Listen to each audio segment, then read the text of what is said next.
All right, so welcome to another special episode of the Immigrant Education Podcast. Today I have a very special guest with me, someone that I've known for, a few decades, since high school. I have Dr. Soko with me, affectionately referred to as Sa. Yeah. So Sa, how are you doing, sir? I'm good. I'm good. How are you? I'm great. I'm great. Thank you for taking the time to do this with us, man. Thank I you for appreciate having it. me. Thank you for having me. Absolutely. So, I want to learn about, your background. So I know you from high school. Yeah. I knew a little bit about your story, but not a whole lot. But I really want us to get into it, man, because I know that it's a fascinating story just from the little bit that I know. But I want you to share that with the audience. So, tell us about your mom, your dad, how they came to America from Sierra Leone, and sort of how you got started in your American education journey. Okay. Well, my mom came to this country in '68 from Sierra Leone, and actually, when she came here through, I guess she got a scholarship through the Methodist Church. She went to school called, I think it was Westmar College in Iowa. I'm not sure if it was Des Moines or whatever, Iowa, but she went to school in Iowa in the late '60s, right? And she met my dad. My dad came here probably around the same time, but he was going to Howard, I believe. I believe he went to Howard, and he was here in D.C. and she was in Iowa. But she had friends, of course, living down here. And when she came to the summer, met my dad, and eventually they they got pregnant with me, and they got married, and in '73. So that's how they met. Talk to us about like your early education in America, right? Having two parents from Sierra Leone who Yeah. didn't go through the American education system, and now they're putting their baby boy through the system. What was that experience like? So let me backtrack a little bit. So my dad came here. He actually went to Cardozo High School. Okay. I think he may have done. I don't know why exactly he went to Cardozo, but he went to Cardozo for a year before going on to Howard and ultimately finished the University of Baltimore. So my education when I was actually after I was born, my mom was still in school, so my grandmother wanted me to go back home so my mom could finish school back home in Sierra Leone. So I left here maybe about 6 weeks. Went back to Sierra Leone. I was there for maybe about 3.5 years. When I came back in, I think '76, I actually ended up going to the earliest recollection of an education I can remember is I went to Foundry Preschool, Foundry United Methodist Church, which is located at 16th and P Northwest, so not too far from DuPont Circle. And I went to preschool there. I was there for a couple of years before I went to live in England with my uncle, my dad's older brothers, who came to visit. He's a medical doctor. He was a medical doctor. He's since gone on. But I went to go live with him in England. So I was there for about a couple of years. I went to school in England for about 2 years. So I came back home came back here to the States in 1980. So around September of 1980. Okay. We were living on 14th and W Street Northwest. That's how I ended up going to a school called St. Thomas the Apostle, which is located at 27th and Woodley Road in Northwest D.C.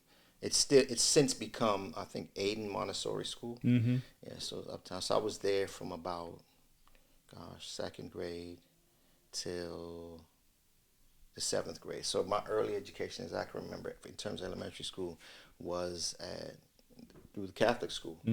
I got a Catholic school education, and my school closed after the seventh grade, so 1986. So in '86, I went to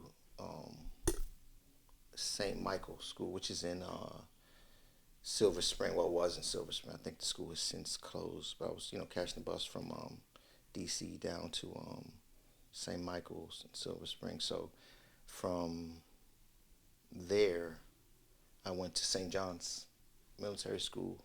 It was military at the time, and all boys in the ninth grade. So much of my education from elementary through my first year in high school was in the Catholic schools, which was different. I had a very solid foundation academically.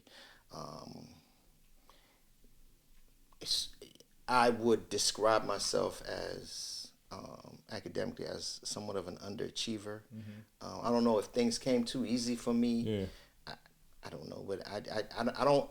Looking back, I don't think I maximized my potential in school.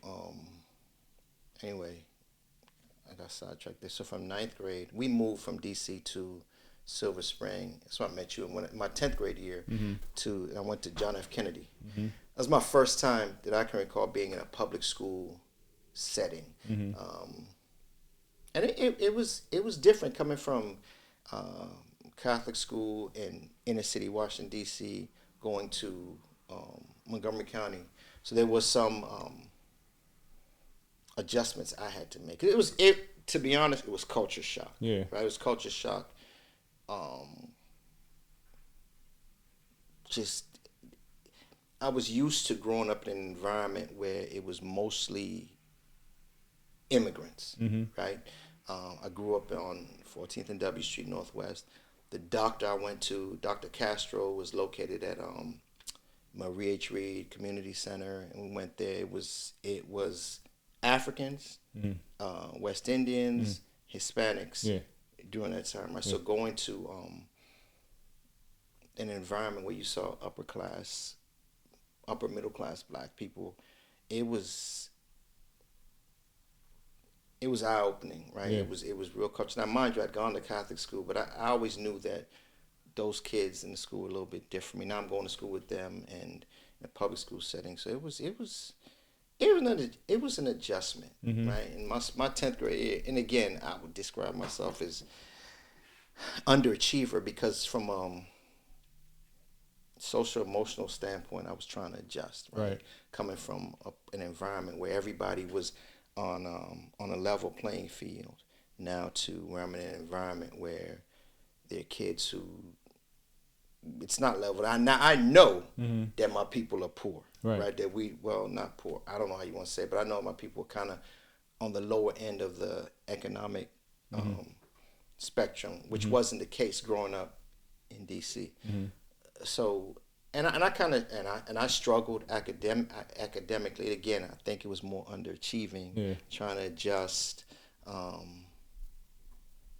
to that environment. But nevertheless, education has always been stressed, more so than anything else. Like I have two younger sisters. I don't remember participating in real extracurricular activities because, when your parents come here to an environment that is foreign to them and they're trying to make it, they know that you have the opportunity to not struggle like they did, right? So you got to take education seriously. So that's all it was. That was kind of beat into our heads. But again, as I look back and reflect, I probably didn't reach my potential academically because of trying to adjust, man. It was different, man. It was a different experience. Yeah. So and I know, looking back, that really impacted me academically. Right. Because I was working. I was working at 13, 14. I had a job.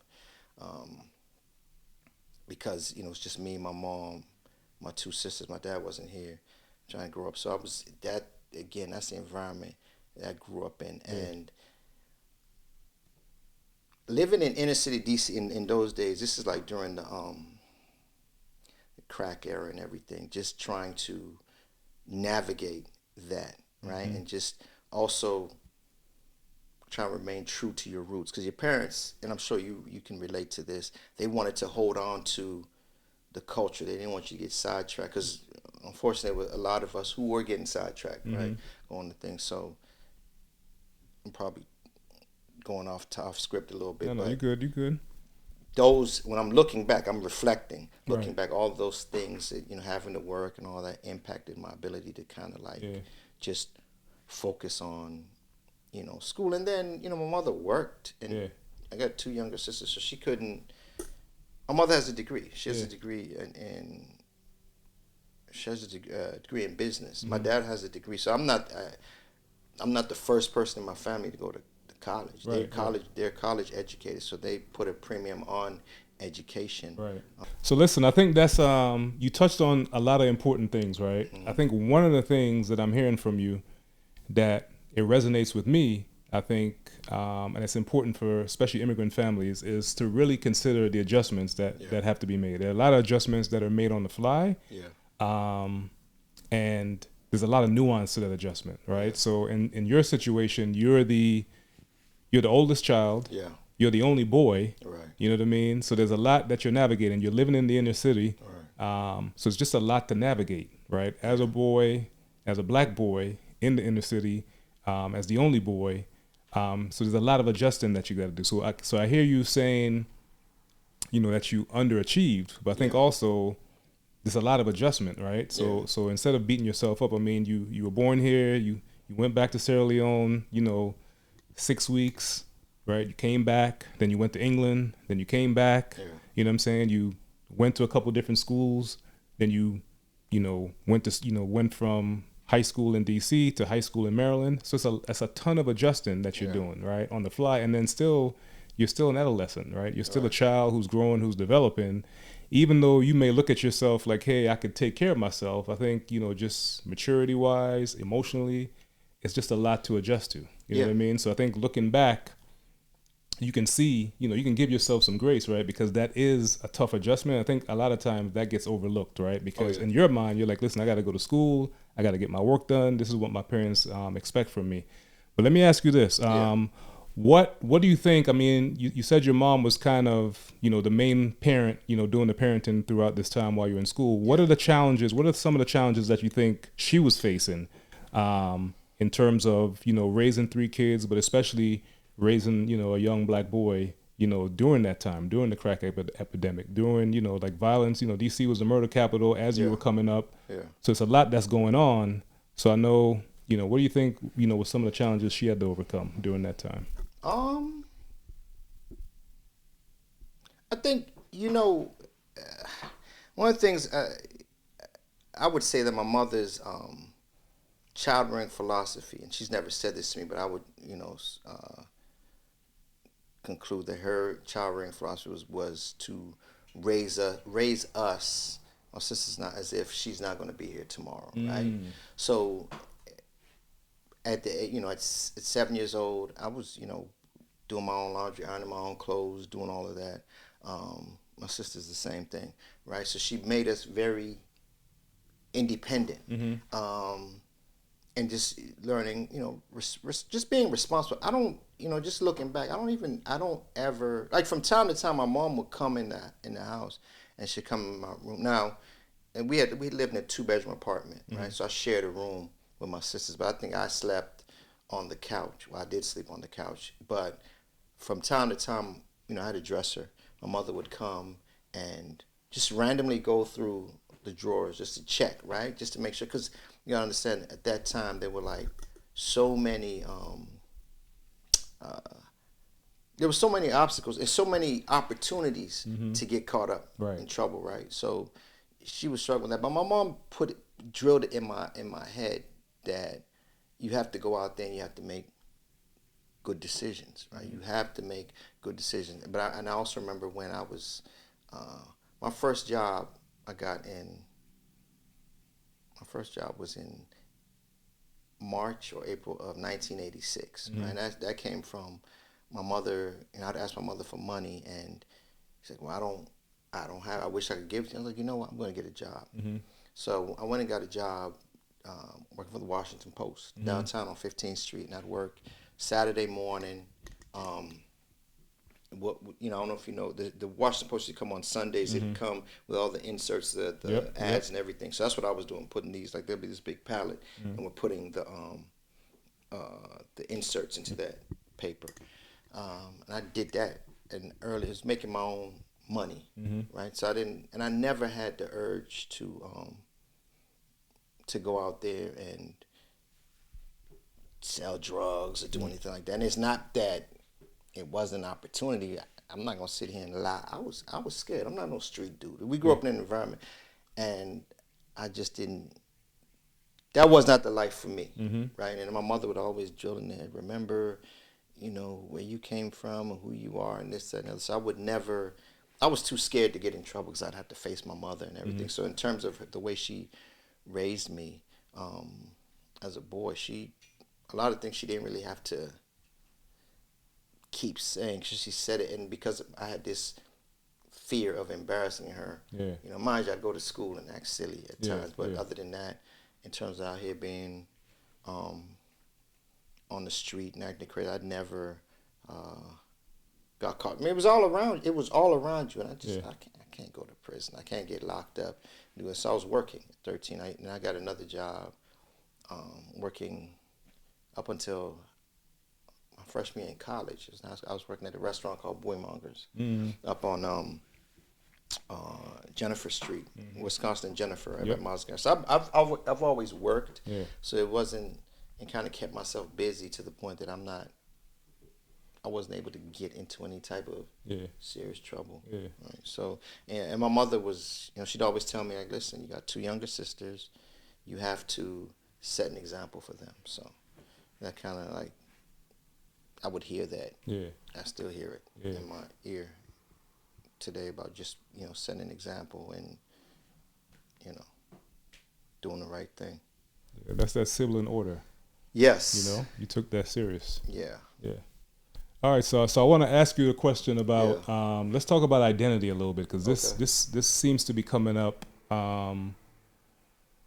quite often when I have these conversations, right? Okay. So being an immigrant, right? Like, what sort of identity challenges do you think, or adjustments you had to make in terms of your interactions with just other people as a child, and then also coming into your teen years? Like you talked earlier about coming to Kennedy and sort of, it being a bit of a culture shock. So talk to us a bit about that, if there was any adjustment that you had to make in terms of cultural identity. Cultural identity. So it's always been a struggle, right, to kind of accept that that you were different, right, so to speak. My name I have a long name, right? So it's easy to make fun of, right? And people would often make fun of your name, my name. They often refer to you as African booty scratch, that type of stuff, right? And I to this day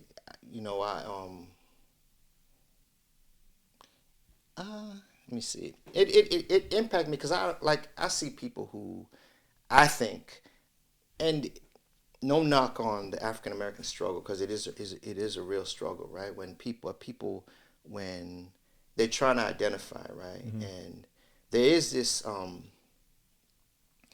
don't know if I'm using the right terminology. There could be a Cold War between Africans, right, first generation, and African Americans. Right, and I think one of the things, and I think we talked about it earlier, there is this. My parents are always had us mindful of who you hung out with, right? And you now understand, back in the 70s and 80s when we were growing up, there was the community was more tight knit, right? So the people around you, the food, everything was what you shared. Now, African food, the cooking, I don't know if it's probably the same for West African, probably the same thing. It would leave a smell on you, right? So you smell like food all the time. People come to your house, whatever. So it's like all those things that people making fun of the culture.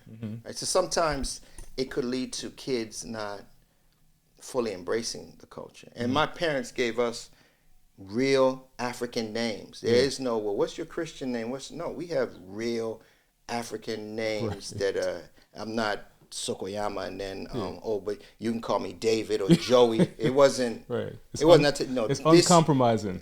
This is your name, and they'll never forget who you are. Right.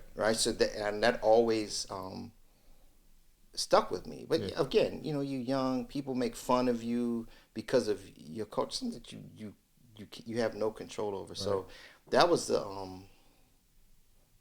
the struggle. But I'm a person who has always been comfortable with who I was, right? Because I couldn't be anybody else. I've always been, you got to deal with people making fun of you because you don't want to do certain things, making fun of your name, making fun of your whatever. So I dealt with those things. Yeah. You know, and I find it fascinating today, right? If you see on social media, I always laugh when I see some of these kids with the doing the African parent pranks, because I can relate. We can relate to, you know, how our parents reacted to that, right? But I kind of shiver a little bit when I see people, you know, how adopting some African names, right? And some from some ethnic groups, and then mispronouncing the name, right? So you took a name, you didn't learn how to pronounce it. But again, I know that African Americans, the slave trade is to me is the biggest injustice done to mankind, right? So people can't even trace their roots, and we've been fortunate that I can identify. This is my grandfather. This is my, you know, whatever. So that in terms of identity, I was comfortable with that, but I'm not going to sit here and lie and say it's been easy or just being, but again, I couldn't hide from my name. My parents didn't give me another name, right, to go to school. It's like, no, this is who you are. And you know, even to this day, my mother's a seamstress, so all she wears is African attire, right? But again, growing up, kids will make fun, you know, that type of stuff. But now I see people having, it's kind of like, it's kind of hip to be African. I'm like, okay, whatever, you know. But so identity, it's always been it's been a challenge. But I embraced who I was a long time ago, and I can't change that for anything. Now, in terms of friends, our parents would rather we be with someone who is of that, if not your culture, an African. Right? I don't know. And what I've found is dating women, Africans, they just understand. You don't have to explain certain things. Right. You don't. You know, why are people asking you for money? Why you get, you know, that type of stuff. It's already understood. So in terms of identity, it was a bit of a struggle, but I embrace it. I'm happy who I am. You know, I have kids, and they love their culture, right? They have, you know, their last name. They don't, you know, that's their last name. They don't, although they have, you know, their first names are biblical names, but that last name is just their culture. And when they go somewhere, everybody already knows. And they even laugh and, you know, make fun. So about, like, you know, my son last week, he had an award ceremony he went to, and he just looked at me and said, "Dad, I know they're gonna mispronounce my name." I said, "Just get used to it." But, all right, so now I want to get into you're in high school. You're at Kennedy. That's where we met. Right. So as you're going through high school, like, what are you thinking about in terms of? I mean, you have two parents who are college graduates. What are you thinking about as you're thinking about life after high school and pursuing a career? Like, how are you? Like, what process are you going through? I know you were a huge basketball player back in the day. So as an athlete, you know, you're in high school. What are you thinking, you know, you're going to do after high school? So correction, I just played basketball. I like basketball. I played, fortunately, You're a hooper, school. Man. You're a hooper. Right. Embrace it. So after, to be honest, I never really gave thought to what I was going to do. I always wanted to be a teacher. I always knew that I wanted to be a teacher. Now, how I was going to get there, I didn't know. But when I went to college,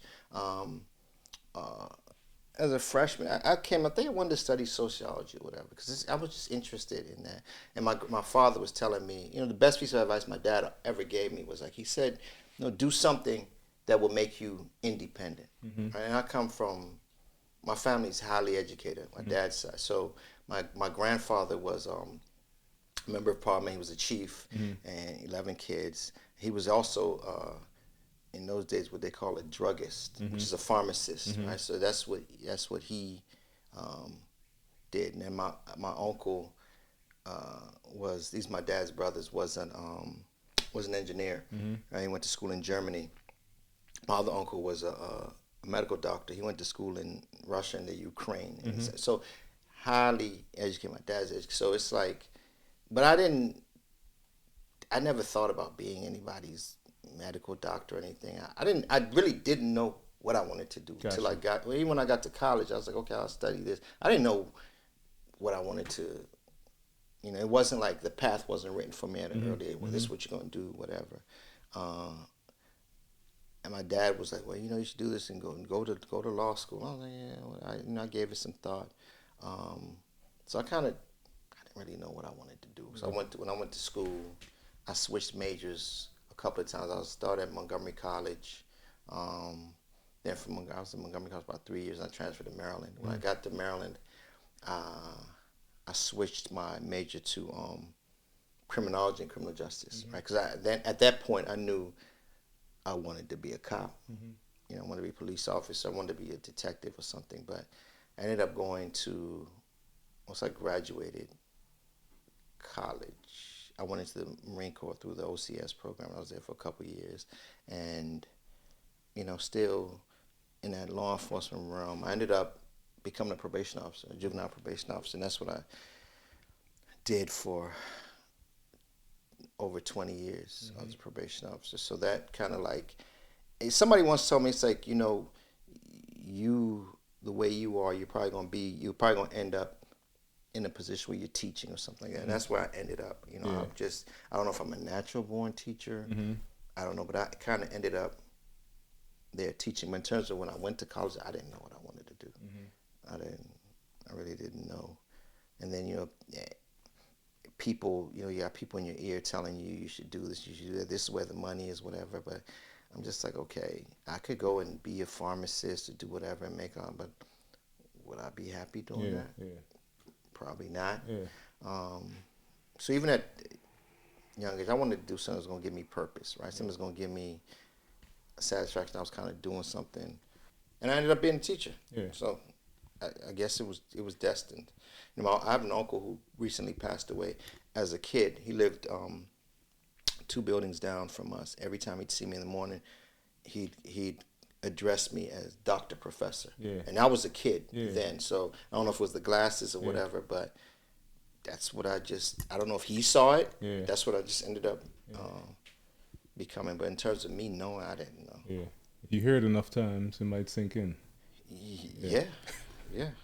So I ended up becoming a teacher. And I think, and initially, that's what I said I wanted to be. I want to be a teacher. And ended up becoming a teacher. So talk to us about the probation officer piece. Like, once you started doing that, and then we'll get to where you are in present day, like, how did that start to, you know, come together for you as a career? I knew I wanted to work with young people, right? And I knew I wanted to do law enforcement, right? So I went to work for DC Superior Court I'd gotten out of the Marine Corps in 2000, and I went to work for Superior Court. I initially started off as doing drug testing, then a couple years later I tested and got hired as a probation officer. So I did that for 20 some odd years, and did it, and I enjoyed it. I enjoyed working with young people, right? I like, you know, talking to you. You know, you talk about giving something that you didn't have, and you see a need for it. So it's like I wanted to be able to give kids that direction, that structure, so they can make something of themselves. So that's why I think I was just a natural fit in that realm. So no, it was I enjoyed it. Now, mind you, thinking about the question you asked me about me going to school and all this and identity and everything, I used to have this very punitive mindset, right? And maybe that comes from being in an African household where if you misbehave, you know, you got to be punished. Consequences. You got to lock these kids up. But then as time went on, it's like, okay, I learned that what are the factors that are contributing to your poor performance? What is contributing to you maybe not maximizing your potential? So and once I learned that, it made me a better probation officer. I ended up being supervisor for the last 7-8 years of my career, and you know, just working with staff and teaching them, because some people had that same, you know, punitive mindset. And you know, as a probation officer, some people have a punitive mindset, some people have more of a therapeutic mindset, right? And in order for you to be effective, you have to have that balance, right? So that's, you know, I just felt it was a natural fit for me. I enjoyed it, and to this day, I know that that's my purpose. That's my calling. Yeah. To teach and also to to impact lives the best way I can. Yeah. Right. Now I really like that how you talked about navigating your career, and just how it all worked out for you. So this is my question for you. We heard your story about being born, going back to Sierra Leone, coming back to America, going to England, coming back, living in DC, then moving to Maryland. So you went through a lot, right? Like if you look at the sort of the arc of your life and your story, like it's a lot there. You know what I mean? Like you lived in Africa, you lived in America, you lived in Europe, you lived in DC, you lived in Maryland. Yeah. And so then you become a probation officer. So my question for you is, like, with all these experiences that you've had, you know what I mean, personally, professionally, Yes. right? So the third P is, how did your personal and professional experiences impact you as a parent? And how did it shape you to be the best dad you could be? Okay. So this is kind of it's an interesting question because I would and I'll just say this because this is my story, right? So I had two sons. Two sons born 11 months apart, right? Two different mothers, right? So and parenting has been the toughest part of my whole existence, right? I didn't set out that that's how I wanted my life to be. I thought I'd be married and and all this. Anyway, I had these two kids, and I just knew that once I had them, I had to be a dad, right? So from childhood, from birth, I knew that I had to be the father to my kids that that I wanted my father to be. Has it been easy? No, but my mindset, my philosophy on raising children has always been raise your children as if you're going to drop dead tomorrow, right? Instilling and putting them the values, the morals, and everything.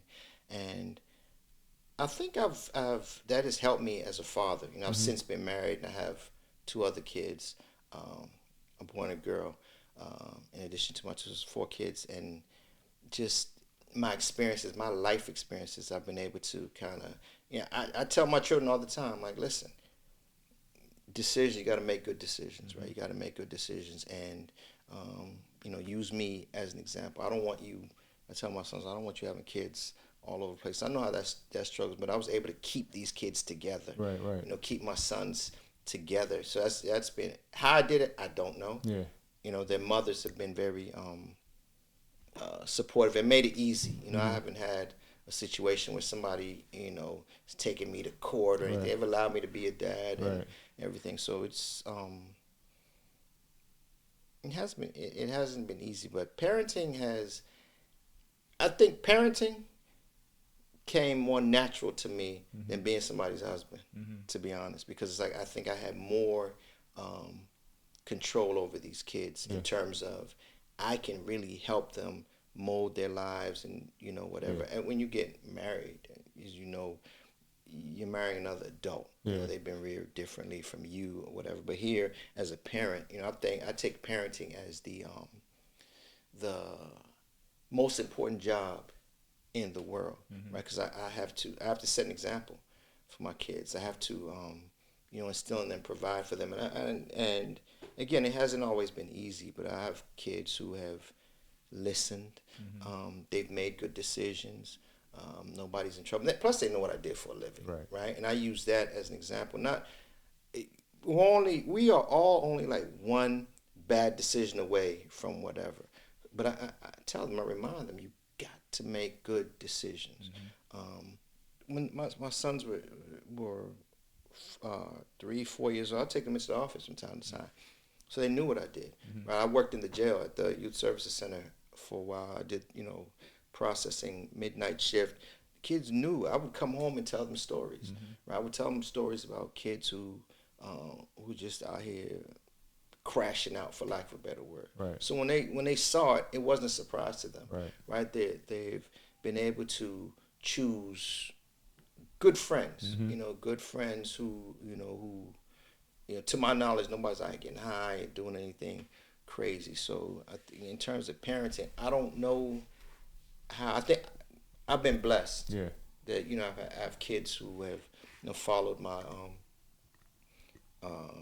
guidance. So and again, they have family members around them. My sons, they're athletes, so they've had strong coaches, right? Especially strong black men and women that have coached them. So it's like the message consistently resonates. So it's not just as a parent, it's not just you. It really, I know this is cliche, but it really does take a community, right? I'll give you an example. My son plays basketball. He was at I think his 11th grade year, and they were playing at Ron Brown, and I don't know what happened with the coach. And I'm sitting there watching my son. He had untied his shoes, and and I don't know what happened. But then the coach called him to go back, and he's tying his shoes. And I was so heated, so pissed that I after the game, I told my son, I said, "Listen, if I ever see you respond like that to a coach, you don't have to worry about playing anymore. So I'll take you off the team myself." And the coach called me, and he said, they've been having these issues with the kids, and I already spoke to my son. And so he said, I appreciate that, right? But I had to tell him, I said, listen, you have to conduct yourself in a manner, even when things aren't going your way. You still have to conduct yourself in a manner because you represent not only yourself but your family. So, again, I'm thankful that my kids have had people around them other than myself. They have grandparents who have been really instrumental in helping to raise them and keeping them on the right track. So I really enjoyed this interview. This is a special Father's Day edition, man. So I really appreciate you taking the time to come and do this. So before we wrap up, what is the question that I didn't ask that you were prepared for that you wish I'd asked? Well, in terms of being a probation officer, I thought that you would ask about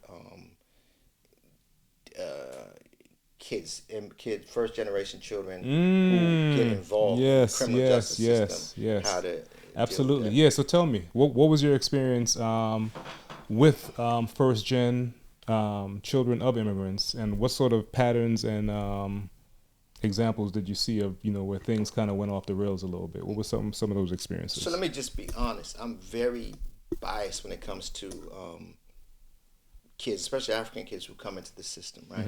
I would pull these kids aside and tell them, I'm like, no disrespect to him, I'm like, why are you behaving like these kids? 'Cause I know for a fact what goes on in your house. I know that. I don't, even now, even teaching, I teach at a public charter school through a dual enrollment program, and I had a student who was of Nigerian descent who was misbehaving, and I called, told the dean or whatever. And normally, as a college professor, I don't call parents, but I'm like, listen, you're an African. You don't behave like that. So that's the conversation. And I spoke to the parent. The parent told me, they first of all, sir, where are you from? Right? And I told him, oh, okay. And I'm glad that you took an interest in my child. And I'm like, when I see these children, when I see these names, I see myself.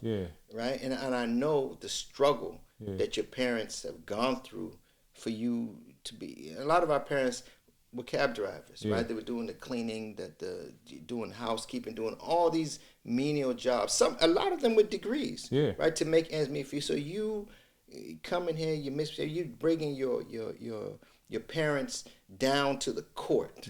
African parents, you just look at them, it's like you can see the hurt in their face. Now, other people, other cultures may feel the same way, but it was personal for me. I would pull those kids aside. Interestingly enough, rarely would there be any pushback from the kids. Sometimes I know exactly what goes on in your house.